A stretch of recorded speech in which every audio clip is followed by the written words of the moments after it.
주님께서 여러분과 함께 마르코가 전한 거룩한 복음입니다. 주님 영광 받으소서. 하느님의 아드님 예수 그리스도의 복음의 시작. 이사야 예언자의 글에 보라, 내가 네 앞에 내 사자를 보내니 그가 너의 길을 닦아 놓으리라.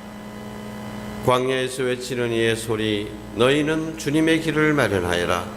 그분의 길을 곧게 내어라 하고 기록된 대로 세례자 요한이 광야에 나타나 죄의 용서를 위한 회개의 세례를 선포하였다. 그리하여 온 유다 지방 사람들과 예루살렘 주민들이 모두 그에게 나아가 자기 죄를 고백하며 요르단강에서 그에게 세례를 받았다. 요한은 낙타 털옷을 입고 허리에 가죽띠를 둘렀으며 메뚜기와 들꿀을 먹고 살았다. 그리고 이렇게 선포하였다. 나보다 더 큰 능력을 지니신 분이 내 뒤에 오신다. 나는 몸을 굽혀 그분의 신발끈을 풀어드릴 자격조차 없다. 나는 너희에게 물로 세례를 주었지만 그분께서는 너희에게 성령으로 세례를 주실 것이다. 주님의 말씀입니다. 그리스도님 참여합니다. 앉으십시오. 참 예수님, 주님의 오심을 기다리는 대림절 두 번째 초까지 켜졌습니다. 대림절에 주님을 기다린다고 할 때는 두 가지 의미가 있습니다. 하나는 세상 종말 때 세상의 완성, 세상을 온전히 구원하시는 그 의미에서 장차 오실 예수님을 기다리는 것이죠. 그리고 두 번째 의미는 2000년 전에 이 땅에 사람이 되어서 오신 예수님의 성탄을 기다리고 준비하는 것입니다. 그래서 첫 대림절이 4주간이 있는데 처음 2주간은 이 미래에 장차 세상을 완성하고 구원하기 위해서 오실 주님을 기다리는 것이고, 마지막 두 주일은 예수님의 성탄을 준비하게 되는 것입니다.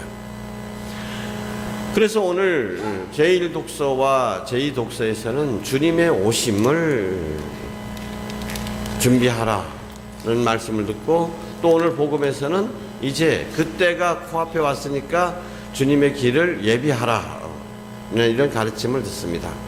특별히 오늘 두 번째 독서 베드로 사도의 가르침에 따르면 우리는 하느님께서 마련해 주실 새 하늘과 새 땅을 기다리는 사람들이다. 그러면 어떻게 살아야 되겠느냐? 우리는 그 날이 빨리 오도록 앞당겨야 하지 않겠느냐? 그것이 바로 우리의 기다림이다라고 합니다. 그 날이 빨리 오도록, 하느님의 나라가 빨리 건설될 수 있도록 이렇게 하느님 나라의 일꾼이 되는 것이 우리 신자들의 사명이기도 합니다. 하느님 나라는 어떤 나라입니까? 사랑이 다스리는 나라, 정의가 다스리는 나라, 평화가 다스리는 나라, 하느님의 뜻이 온전히 이루어지는 나라가 바로 하느님의 나라입니다. 이 나라가 이 땅에 건설되도록 노력해야 할 그 날이 하루라도 빨리 오도록 앞당기도록 노력하면서 살아가는 사람들이 바로 우리 하느님의 자녀들이다. 그러면 그 나라 건설을 위해서 우리는 어떻게 해야 되느냐? 제가 볼 때는 우리 신자들이 숫자가 점점 더 늘어나고, 그래서 교회 건물은 점점 더 숫자도 늘어날 뿐만 아니라 성전이 점점 더 높이 올라가고 화려하게 꾸며지는데 비해서 이 세상은 여전히 부정부패가 만연하고 억울함에 통곡하는 사람들의 소리가 그치지 않고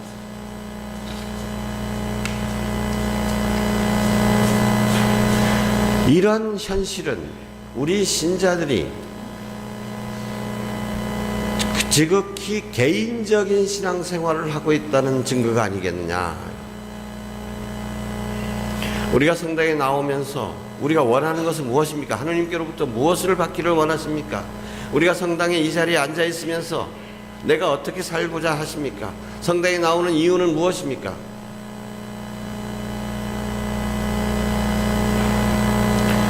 우리가 여전히 초보자로서 내 마음의 평화를 자꾸 원하고, 그래, 성당 갔다 오면 뭐가 좋아요? 성당 가면이 마음 편해지매.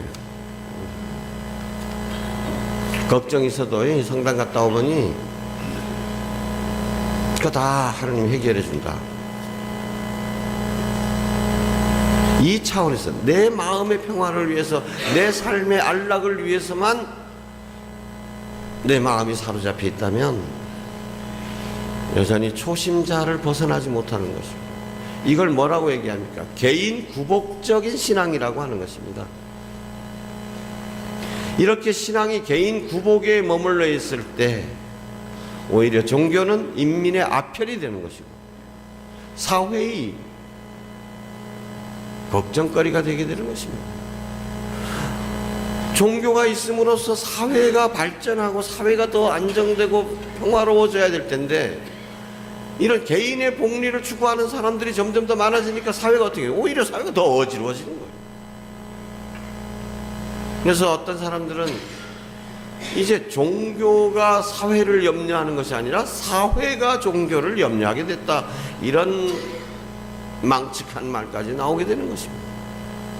종교의 사회적 기능이 마비됐을 때는 사실 이렇게 되는 것입니다.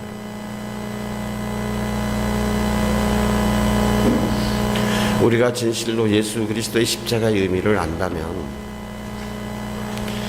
개인적인 차원에서, 비록 우리가 입교하게 된 동기는 개인적인 차원이죠. 내가 좋아야 나오는 거니까. 그렇지만은 이제 예수 그리스도의 십자가의 의미를 알게 되면서 이제 내 자신을 버리고 예수님과 함께 내 자신을 십자가의 인류를 위해서, 이 사회를 위해서 못 박을 수 있어야 되죠. 적어도 그런 마음가짐, 그런 지향을 갖게 돼야 되는 것이죠.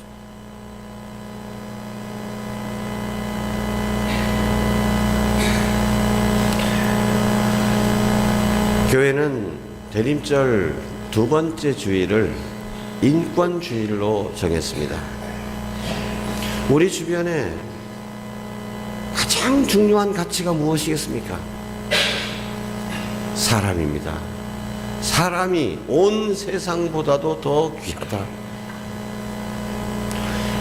이 사람이 하느님의 모상에 따라 창조되었고, 그래서 그 하느님의 모상을 지닌 인간이 인간으로서의 존엄성을 누릴 수 있도록, 사람으로서 존중받고 사람답게 우아하게 살 수 있도록, 품위 있게 살 수 있도록 하는 것이 선진국인 것이죠.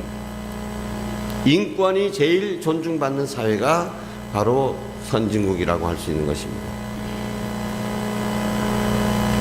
그래서 우리 이 대림절 주님을 기다리면서 우리가 해야 할 일은 우리 주변에 사람답게 살지 못하는 사람, 사람답게 존중받지 못하는 사람, 이런 것이 없는가 하고 살펴보자는 것이죠.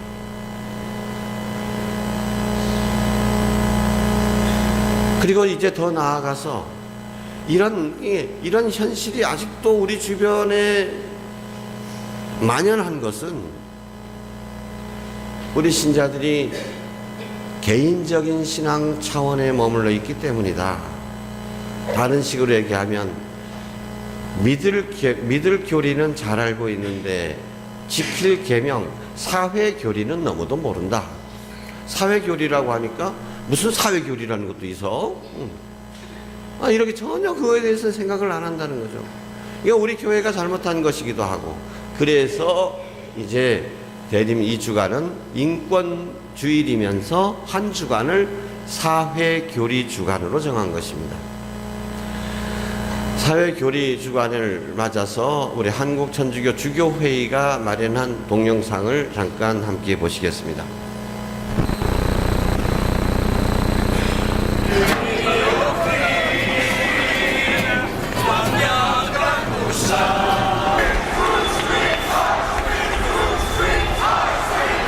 100억 원대 보험금을 타내려고 보험 설계사를 납치 살해한 사람을 살해하고 빼앗으려 했던 돈은 500. 재벌 2세가 탱크로리 기사를 폭행한 뒤 넷값을 건넸다는 사실이 전해지면서 인터넷에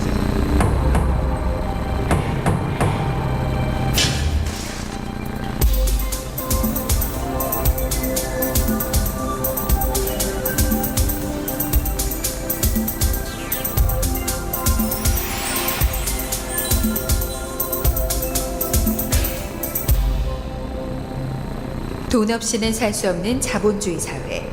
하루를 돈으로 시작해서 돈으로 마감한다고 해도 과언이 아니다. 돈이란 의식주를 해결하고 문화생활에 반드시 필요한 수단이다. 무엇보다 돈은 노동의 대가로서 기쁨을 선사하기도 한다. 그러나 자본주의는 이윤과 자산가치 극대화를 최고의 덕목으로 여긴다. 돈의 힘, 그것은 새로운 독재다. 돈이라는 보이지 않는 손이 우리 삶과 사회를 조정하고 통제한다. 지금 말씀드린 대로 인간 세상의 영리활동, 산업, 사회, 그다음에 생태 이 모든 영역이 자산가치의 극대화라는 원리로 전면적으로 재배치되고 재구조화되는 사회, 그걸 신자유주의 사회라고 말할 수 있습니다. 그래서 철저하게 인간 세상의 만사 만물이 다 영리활동이라는 장의 명령 아래에 다 복종하게끔 만드는 그 경제학에 보면 생산함수라는 게 있어요. 자본하고 노동이 투하돼서 일정한 기술에서 조직이 되면은 어느 만큼의 생산을 만들어낸다를 이렇게 함수관계로 만드는 간단한 생산함수인데요. 사람은 거기에 투입되는 투입물로 여겨집니다. 그 사람 안에 들어가 있는 생산성, 이거를 가장 더 많이 뽑아낼 수 있느냐, 그리고 가장 낮은 비용에, 그리고 생산성을 뽑아낸다면 어떻게 되겠어요? 그 다음에 가장 적은 비용으로 처리해야 되겠죠. 처리한다는 건 이제 내보내는 거죠. 사람의 생산성, 그것이 최고의 가치인 것이다. 결국 생산성이 떨어지면 그 사람의 가치는 말소되고 만다. 그래서 신자유주의는 반영성적 체제일 수밖에 없다. 용산 참사, 쌍용자동차 노동자 부당해고와 국가적 폭력 사태가 그랬다. 현재 의료 민영화 또한 심각하게 진행되고 있다. 예. 아주 간단히 말씀드리면 의료 민영화란 국가에서 책임져야 할 의료 부분의 책임을 민간에게 또는 기업과 시장으로 넘기는 것을 말하고 이와 비슷한 용어로는 의료 영리화, 의료 상업화라는 용어가 있습니다. 즉, 의료가 성장 동력이 되려면 의료비가 미국처럼 비싸져야 하는데 그렇게 되면 국민에게는 재앙이죠. 그래서 영리병원은 이게 현대자동차나 삼성전자와 마찬가지로 주식 투자를 하게 되고 투자자에게 배분을 하게 됩니다. 근데 이런 비영리병원을 영리병원으로 아예 바꿔버리겠다라고 하는 것이 현재 박근혜 정부가 추진하는 것이고요. 신자유주의는 사람의 건강과 생명을 상품으로서 판단한다. 따라서 영리사업을 하는 병원은 이윤 창출을 위해 매진할 것이다. 진주의료원 같은 공립의료원은 문을 닫았고 병원들은 미국처럼 상업화되어 갈 것이다. 이 신자유주의 시대의 경제정책의 가장 커다란 특징 중에 하나가 이제 규제 완화 정책, 민영화 정책 이런 것들인데, 이 세월호 참사를 보더라도 이제 선박 연령을 완화한 규제 완화 정책뿐만 아니라 정부의 가장 본연의 의무라고 말할 수 있는 이 구조 업무조차 이제 민간 영역에 넘겨주는 시스템이 2012년 순환구호법 개정 도입됐거든요. 이것도 일종의 이제 민영화라고 얘기를 할 수가 있습니다.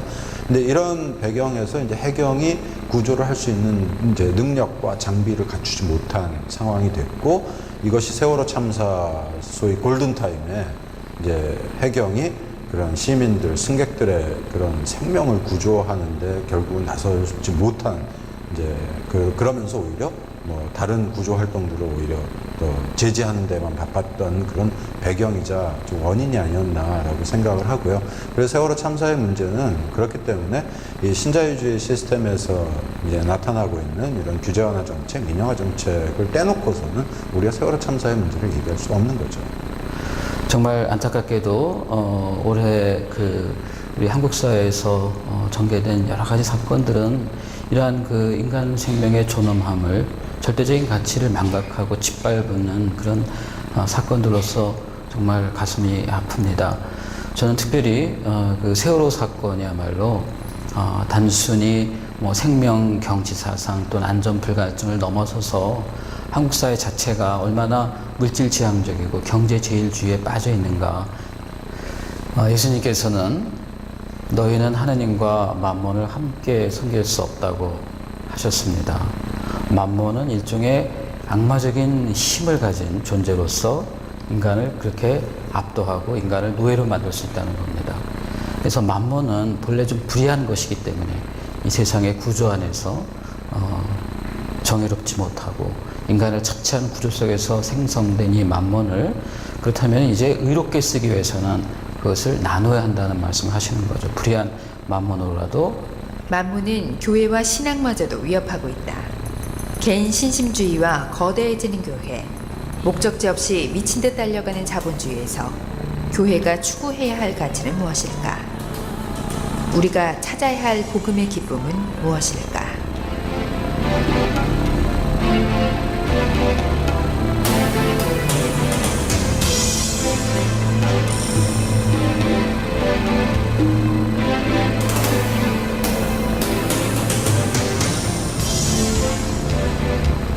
E dove non è lavoro manca la dignità, è la conseguenza di una scelta mondiale, di un sistema economico che porta a questa tragedia. Un sistema economico che ha al centro un idolo che si chiama denaro. Dio ha voluto che al centro del mondo non sia un idolo, sia l'uomo e la donna, che portino avanti col suo lavoro e portino avanti il mondo. Lavoro, lavoro, lavoro. È una preghiera necessaria. Lavoro vuol dire dignità, lavoro vuol dire portare il pane a casa, lavoro vuol dire amare. E per difendere questo sistema economico idolatrico si instaura la cultura dello scarto. Si scartano i nonni e si scartano i giovani. E noi dobbiamo dire no a questa cultura dello scarto. Noi dobbiamo dire vogliamo un sistema giusto, un sistema che ci faccia andare avanti tutti. Dobbiamo dire noi non vogliamo questo sistema economico globalizzato che ci fa tanto male. Al centro deve essere l'uomo e la donna, come Dio vuole, non il denaro.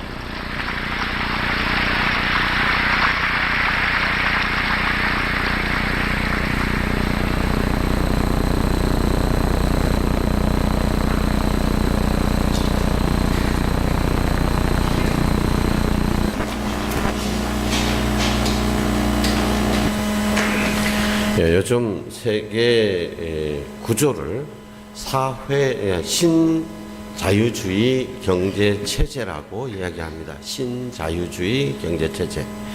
근데 이거 어려운 말 같지만 사실은 지금까지 쭉 나온 얘기가 사람이 중심이 아니라 뭐가 중심이에요?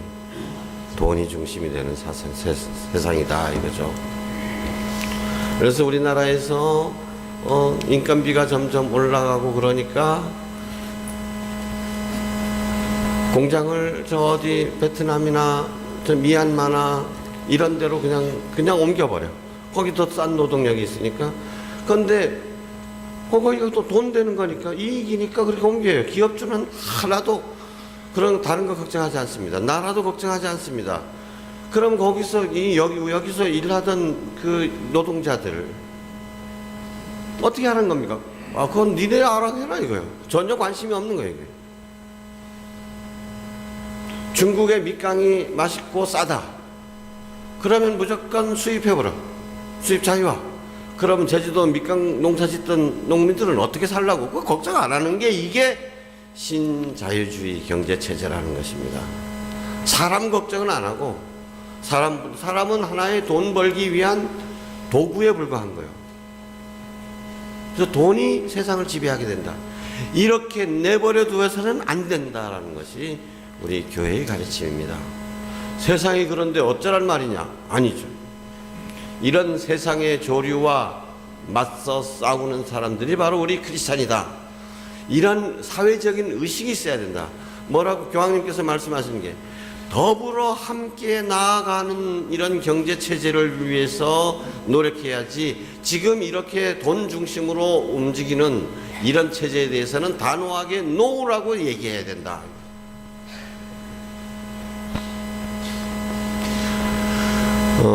우리 주교님께서도 올해 우리 교구의 사목지침을 작은 이들과 함께 소통하는 소공체 이렇게 정하셨습니다. 그래서 다음 기회에 이제 우리 교구 사목지침에 대해서 얘기하겠습니다만, 오늘 교구 주보에 보면 일면에는 또 여기에 대한 강론, 요셉 신부님의 강론도 잘 나와 있고요. 그 다음에 2면 3면에 여기 교구장님의 사목지침도 교수도 나와 있고, 그래서 또 인권주의에 대한 자료도 있습니다.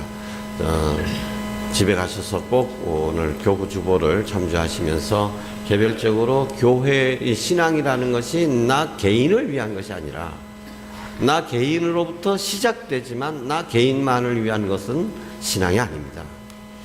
내 개인에게서 점차 넓어져야 이웃을 향하도록 해야 됩니다. 이 사회교리 주간의 의미에 대해서 한 번 더 생각할 수 있는 좋은 기회로 삼아 주시기 바랍니다. 아멘.